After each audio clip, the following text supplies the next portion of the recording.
그 마케팅에 대해서 궁금해하시는 분들이 또 계신 것 같아요. 그리고 제가 또 마케팅을 하니까 사실 이런 거 설명드리는 것보다도 저도 제가 아까 제가 무슨 브랜드를 가장 주도적으로 하고 있다고 그랬죠?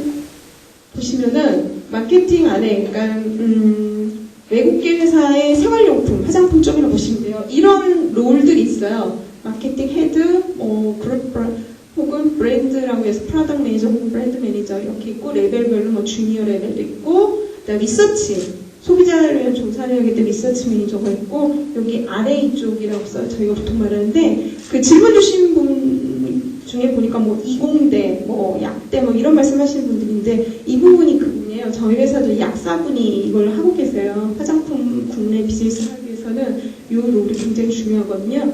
그리고 PR, 미디어 매니저, 특히 요새 온라인 쪽 워낙 중요해서 온라인 매니저 또 따로 하시는 분도 계시고 그다음 CR, 이건 뭐냐면 여러분들 그 뭐 과자나 뭐 과자 먹다가 뭐가 이상한 거 발견해서 컨슈머 콜 전화해 보신 적 있어요? 080? 농심 사건 컸잖아요. 굉장히 큰일이에요. 요새 같은 경우에는. 그래서 CR, 컨슈머 릴레이션십 매니저 이렇게 있는데 전반적으로 이제 다 설명을 드릴 수는 없고 제가 하는 일이 이쪽이라고 보시면 돼요. 그러니까 브랜드. 한국에 니베아라는 브랜드가 들어왔고 이 니베아라는 브랜드를 한국에서 소비자들 알게 되고 아는 걸로 끝나는 게 아니라 제가 원하는 건 여러분이 돈 주고 사는 겁니다. 그러니까 그거를 하게 해야 되기 때문에 그 돈 주고 사는 직전 단계까지 꼬시는 작업 그거를 마케팅 외국계 회사에서 뭐냐 저는 이제 한마디로 얘기를 하면 그 비즈니스를 운영하는 기업가 정신이 필요한 롤이다라고 얘기를 하고 싶어요. 이런 쪽 말씀드린 게 아니라 요거에서 국한돼서 말씀드린 거예요. 왜냐하면 일반적으로 마케팅을 하면 광고 만들고 싶어요. 그리고 프로모션 해보고 싶고 제품 런칭해보고 싶고 이런 얘기들 하세요. 그게 이제 학교에서 경영학부나 뭐 경영 쪽 보면 마케팅 수업 보면 왜 옛날 표현으로 4P 있죠. 그거에 롤을 하고 싶다고 보통 말씀하시는데 그거를 다 해볼 수 있는 게 이쪽이에요. 근데 국내 회사에 있다 보면은 워낙 많은 인원들이 한 개의 브랜드에 대해서 일을 하기 때문에 일이 다 쪼개져 있어요. 그런데 외국계에서는 물론 제 밑에도 주니어 레벨 있고 뭐 그냥 프로덕트 매니저 있고 섞여 있어요. 하긴 하지만 적어도 그 브랜드만을 위해서 일을 하는 사람이 사실 소수거든요. 그 사람들이 지금 뭘 하냐 그 이미 뭐 포피라고 말씀드렸으니까 그걸로 말씀을 드리면 처음에 프로덕트라고 얘기를 하죠. 그러니까 제품을 뭔가를 내놔야 소비자들이 팔 거잖아요. 근데 그 제품에 대해서 이름을 뭘 붙일 것인가 그리고 이 제품은 어떤 컨셉이라고 보통 저희가 용어로 얘기하는데 어떤 특징의 제품이어야만 하나 그걸 하기 위해서 사실 조사를 또 해야 돼요. 그래서 뭐 이런 리서치 매니저의 도움을 받아서 소비자 조사를 해야 되고 그리고 나서 소비자들이 뭘 원하는지 니즈라고 얘기하는 것들을 발견해내면 그거를 반영해 있는 제품을 개발할 수 있는 첫 단계를 만들고 개발은 물론 제가 안 하죠. 근데 R&D 통해서 하고 그다음 제조 쪽 매니팩처링 펑션에서 그 이제 제품을 만들게 되죠. 그럼 제품을 시장에 출시해야 되잖아요. 근데 시장에는 어떻게 소비자들이 알리냐? 여러분들이 데오드란트 어떻게 사셨겠어요? 광고 보셨을 거고 친구가 누군가 얘기를 하고 매장에 가보니까 있고 이 과정을 다 해야 돼요. 즉 그 뭐 프로모션이라고 얘기를 옛날 표현으로 하는데 광고 그리고 소비자들의 판촉 활동, 뭐 샘플링, 무슨 뭐 온라인 상에서 뭐 바이럴 입소문 마케팅 이런 것들의 모든 활동을 이제 프로모션이랑 큰 테두리 안에서 다 하는 거 그것도 물론 기팅에서 하고 이런 브랜드를 담당하는 사람들이 해요. 그리고 이제 뭐가 있냐 플레이스라고 얘기하는데 그 이제 유통에 관련된 거 제품을 만들었다고 파는 게 아니라 소비자들이 원하는 장소에 갖다 놔야 되잖아요. 그러니까 여러분들이 뭐 올리브영, 왓슨 같은 데서 제품을 보실 수 있도록 이 채널이 이 브랜드를 팔기 위해서는 필요하다라는 거를 전략을 짜야 하고 그 전략이 실행되도록 영업을 설득을 해야 돼요. 그러니까 영업팀이 이미 존재하지만 새로운 브랜드가 런칭이 되거나 혹은 그 새로운 기존에 있는 브랜드라도 조금이라도 매출 기회를 올리려면 기존에 예를 들어서 뭐 올리브영 뭐 시청점에서 예를 들어서 뭐 하루에 1000개가 팔렸다. 그런데 지금 이만큼 진열이 됐어요. 근데 요것보다 한 줄 더 진열을 하세요. 그렇게 해야 그러면은 매출 2배로 뜹니다. 이거를 모니터링을 하는 거죠. 필요한 부분을 찾아가지고 이걸 하시라고. 그런 채널 전략에 대한 거를 같이 하고 그 다음에 프라이스가 빠졌구나. 이거 이제 프로덕트하고 연결이 되어 있는데 프라이스는 사실 너무너무 중요해요. 왜냐면 소비자들이 구매할 만한 그런 가격을 만들어야 되고 그 가격 아래 회사가 벌어들이 먼저 머리에 들어와요. 그래서 좀 더 멋져 보이고 재밌어 보인다는 것 때문에 마케팅이 좋아 라고 하시는 분들이 많아요. 특히 여자분들은 특히.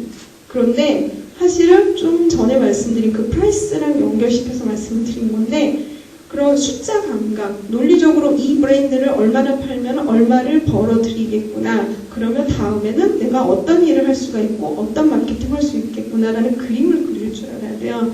그래서 이런 제가 여기 딱히 숫자 얘기는 없는데 숫자에 대한 탁월한 감각 정말 중요하거든요. 그래서 뭐 이과대 쪽, 이공대 출신인데 뭐 마케팅은 좀 나랑 거리 먼 거 아닌가요? 절대 아니에요. 숫자에 강한 분들은 정말 거기서 새로운 어떤 스킬만 조금 더 애덤이 되면은 오히려 회사에서 봤을 때 굉장히 전략적으로 접근할 수 있는 분이라고 볼 수 있어요. 그러면 나는 뭐 문과대 쪽이고 별로 그런 숫자도 좀 약한데라고 해서 또 포기하시는 분이 계실 수도 있는데 그건 또 아니에요. 왜냐면 분명히 여러분들이 발굴하지 못한 스스로의 잠재력이 분명히 있을 거예요. 물론 중고등학교 때 수학 싫어가지고 무조건 문과 그런 분들도 간혹 계실 수 있지만 문과 쪽에서도 굉장히 많이 경영학과 출신이 아무래도 좀 많고 그 외에 어문계열 분들 마케팅 하시는 분들 되게 많거든요. 좀 역동적이고 좀 그래 그나마 여자들한테 기회가 있다는 건 외국계 회사라니까 그래서 외국계 회사를 찾다 보니 엑소모빌이라는 회사가 나왔고 사실 그 자리 거기서 오픈한 포지션이 사실 비서였어요. 그리고 사실 저 굉장히 소심한 A형이거든요. 되게 꼼꼼해요. 저 A형인지라 비서는 내일이다 생각했어요. 지원을 했는데 인터뷰하다가 이렇게 하다가 너는 근데 비서하기는 조금 그런 것 같다라는 말씀을 누군가 하시더니 어쨌든 발표하고 나서 왔는데 넌 마케팅 가라 하셨더라고요. 그래서 제 길이 완전히 바뀐 케이스예요. 물론 뭐 학교에서 상대에 있어가지고 마케팅 수업도 듣고 뭐 몇 가지 그런 광고론 이런 수업도 들어봤는데 그거 할 때는 어떤 느낌이었냐면 되게 말 잘하고 똑똑하고 그리고 좀 약간 크레이지한 애들 좀 미쳤다고 생각드는 그런 애들이 막 나서서 PT도 너무 잘하고 막 이러니까 난 아니네 라는 생각이 좀 들었어요. 재미는 느꼈으나 내 길은 아닌 것 같다라는 생각이 들었던 정도였어요. 근데 제가 뭐 마케팅을 하게 될 줄이야 어떻게 알았겠어요. 그러니까 길은 정말 어떻게 될지 아무도 몰라요. 신입 외국계 회사에서는 신입에 대해서 오픈이 별로 안 돼요. 상대적으로. 그래서 보면은 신입이라 하더라도 보면은 어디든 뭐 인턴을 몇 달 했거나 뭐 이런 경험자들이 참 많아요. 뭐 저도 그랬고 그래서 저는 사실 비서를 원한 건 아니었어요. 뭔가 조금 더 재밌는 일이었으면 좋겠다 싶었는데 뭐 외국계 회사 중에 그 당시에 제가 옮기려고 한 시점에 오픈된 데가 거기가 있었고 그 뭐 엑소모빌이라는 회사는 되게 인터내셔널하게 크고 좋대더라. 그런 얘기도 듣고 그래서 이제 그 자리를 지원을 했는데 마케팅 가라. 저는 얼씨구나 잘 됐다고 생각했어요. 물론 학교 다닐 때는 내 일 아니야 라는 생각을 했지만 그래도 뭐 마케팅 수업 듣고 광고를 이런 거 들으면서 재밌겠다 생각을 되게 많이 했었거든요. 그래서 적어도 어느 한 부분은 알고 있어서 저는 정말 잘 됐다 생각하고 일을 시작을 했어요. 일반적으로는 사실은 부하 직원이 어떤 일을 하면은 그거를 이제 상사가 쭉 가져가서 조금 보완해서 내 일인 마냥 이렇게 하는 분들도 많이 계세요. 그게 잘못됐다기보다는 팀으로 일을 하니까 그럴 수밖에 없는데 외국계 회사의 참 큰 장점 중에 하나가 뭐냐면 주니어라도 제가 셀프 PR을 할 수 있는 기회가 참 많이 와요. 그러니까 제 상사의 상사뿐만 아니라 뭐 사장님 혹은 뭐 리전에서 그러니까 뭐 아시아 헤드쿼터나 본사 지금 뭐 니베아 같은 경우 독일이죠. 여기서 오시면 그 브랜드 예를 들어서 이제 제가 니베아 데오드란트를 말씀을 자꾸 드렸으니까 데오드란트를 하는 경우라면 거기서 프로모션 파트 뭐 광고 그다음에 프라이스 전략 짠 거 이거는 제가 상사니까 제가 다 PT를 해도 돼요. 그리고 사실 이거 해와 시켜놓고 싹 가로채가지고 할 수 있는데 이거 하면요 완전 창피한 일이에요. 그러질 않아요. 즉 어느 한 파트를 어떤 친구가 제 밑에 친구가 어느 정도 준비를 충분히 했다라고 하면은 제가 어느 정도 코치를 계속 해줘야 돼요. 하고 그 친구가 PT를 하도록 만들어요. 그런 분위기가 되었기 때문에 되게 어린 레벨이지만 윗사람들에게 능력을 인정받을 수 있는 PR을 할 수 있는 기회들이 참 많이 생겨요. 그런 부분에 있어서 사실 서포팅 신입으로 들어가더라도 서포팅이 물론 있죠. 그게 사실 시작이니까. 근데 스스로 어느 부분을 주도적으로 한다라는 생각이 들 수 있는 업무 영역이 항상 생겨요. 그래서 그 부분이 그 외국계 회사에서 마케팅할 때 가장 정말 특히나 어릴 때 주니어 레벨일 때 장점 아닌가라는 생각이 정말 저는 들어요.